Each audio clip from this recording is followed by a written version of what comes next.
Welcome to our project, Body. This is a journey to help us reconnect with a calm, clarity, and a focus that already exists inside of us, in our bodies. This includes a series of short podcasts, easy exercises, meditative practices, and hypno-coaching sessions designed to bring back our energy, inner clarity, and a deep sense of self-trust and support. This is part 5. How food, feelings, and self-worth get tangled up. Disclaimer: I'm not a licensed medical or mental health professional. The information I share is for educational and informational purposes only. It is not medical advice, diagnosis, or treatment. Please use your own judgment. Everything I offer is based on my research and experience. Take what resonates and leave the rest. Let's begin with something honest. Most of us have a complicated relationship with food. It is not about being healthy or eating right. It's about how we feel deep down when we eat or don't. Food can hold memories of holidays and birthdays, or it may carry the tension of awkward dinners, judgmental looks, or empty cupboards. Sometimes it was the only form of love we got. Eat, you will feel better. Other times, food comes with pressure, with control, with fear. You don't need that. You have had enough. You should watch your weight. And so, even now as adults, the food becomes a coping strategy, a relic of the old stories of how we deal with our emotions, stress, and grief. Or maybe it's our way of trying to feel in control, even if it's just within ourselves. Food isn't just what is on the plate. Sometimes we eat to soothe the pain we don't know how to name. Sometimes we restrict ourselves to feel powerful when everything else feels chaotic. Sometimes we eat past fullness, not because we are hungry, but because we are hungry for something else. Comfort, company, rest, peace, warmth. And sometimes we don't eat at all. We go numb, we disconnect, we forget to nourish the body that is trying so hard to carry us. So food isn't just food, it's about coping. This is how our pain is trying to find its voice. This is how our needs are trying to be heard.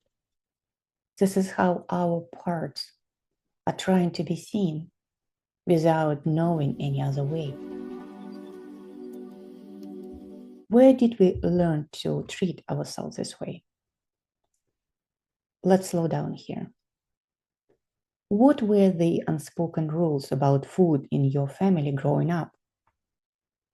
Was it okay to leave food on the plate? Did you get any comfort when you were sad? Or were you told to be quiet and eat? Did someone comment on your weight, your body, or your appetite? Maybe food was the way of connecting to your culture, to your grandmother's kitchen. Maybe it was the only place we felt safe.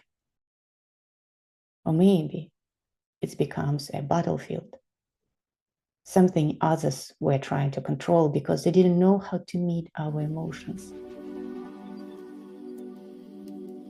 All of this matters because those earlier experiences becomes habits, beliefs, voices inside of us whispering, you don't need that, you deserve this treat. You have already ruined your day, so why not to keep going?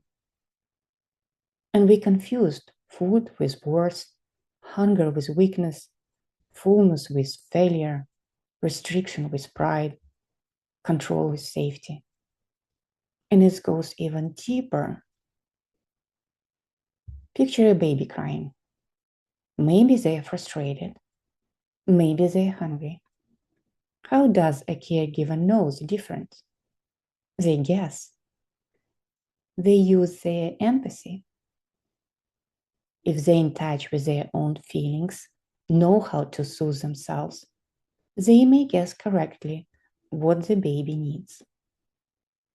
But what if they aren't? What if they are caught up in trying to be the perfect parent, focused on keeping the house spotless and following a parenting book's feeding schedule? And just to be clear, there is nothing wrong in having a schedule. The real point here is our ability to tune into what we truly feel and need. If the caregiver guessed wrong more times than not, the baby might have ended up being fed when they actually were anxious instead of being held and soothed. Fast forward to adulthood. How many of us find ourselves craving something to eat after a stressful day? Like we are still searching for that bottle to calm ourselves down. Or we are angry crunching on something, dealing with frustration the way we were teasing. Or maybe we keep eating long after we were full, just to stay at the table, feel connected, feel like we belong. So without realizing it, we often substitute our deepest needs that we cannot quite name at the moment with food or other distractions, unable to stop. But food was never meant to carry the weight of our emotions. It's not designed to hold our loneliness, our anger, our shame.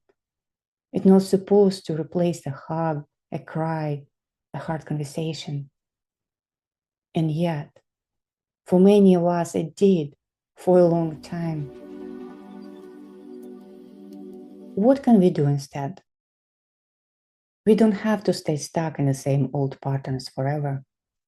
We can begin by tuning in and really listening to what is going on inside. It starts with a pause, a breath, a quiet check-in. Am I actually hungry or just anxious? What am I feeling right now? What do I really need? And listen carefully. One part of us may say, I want an ice cream right now. I deserve it. I haven't had it for a long time. Another part might say, but you're trying to look nice in that dress. A third part may be just crying quietly in the background, hoping someone will notice and soothe. This isn't about fixing anything. It's about bringing all of them to the room, giving each one of them a seat at the table and saying, I see you, I'm listening. Then ask yourself, how can I give it to you, to that part, what you truly need right now? Perhaps even have a list ready with how you can help yourself to feel in a particular way. Sometimes just hugging ourselves gently and rocking from side to side can calm our nerve system faster than any food ever did. Let's try this practice together. If you are in a safe and a quiet space, let's begin. Close your eyes. Place one hand on your stomach, one hand on your chest. Take a deep breath. Feel how your hands are rising and falling. Now ask yourself gently, what do I really need right now? Maybe it's food. Maybe it's rest. Maybe it's love. Maybe just permission to not have it all together. If emotions come up, let them. If your body tenses, notice. If nothing happens, just breathe.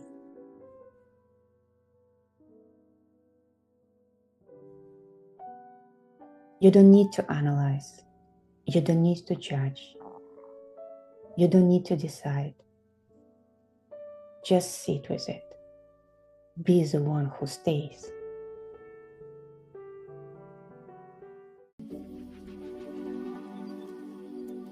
Body check-in before eating. Before your next meal or snack, pause.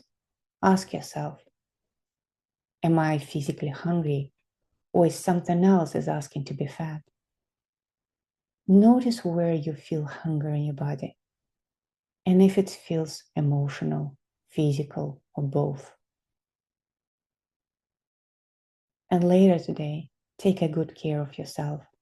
A warm drink, a phone call, a breath of fresh air, a slow movement, a hug. And if you would like any help with your specific situation, don't forget to sign up for a session. Let's pause here for now. I will see you at the part 6, where we explore what story our weight is telling us.